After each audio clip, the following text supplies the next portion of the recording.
It's here that I'm comfortable with myself, here that I have friends. I put this out in 2017, and this is sort of the end of my experiment, in the poetics of punching, which I think is most articulated here. Where we see them poems becoming less a part of or about themselves and becoming more populated with the world that they can't escape from and shouldn't escape from. 2 poems. The first one, it's here that I'm comfortable with myself, here that I have friends. A poem so that when the time comes, you've got knuckles for the police.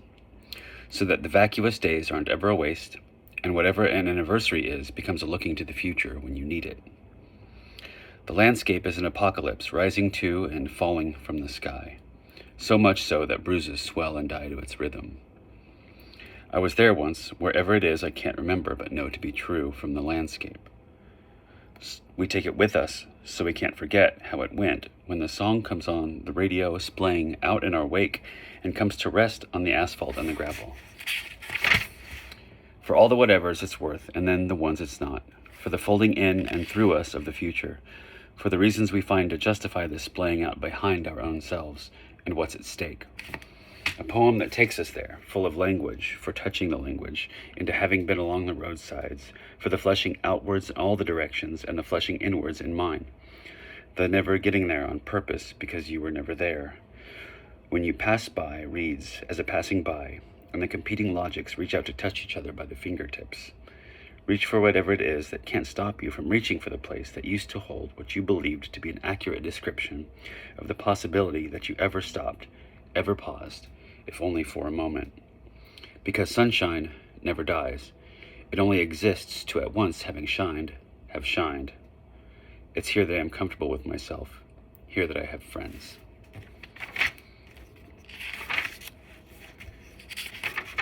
Poem number 2, from this work that has 10 poems, 12 poems.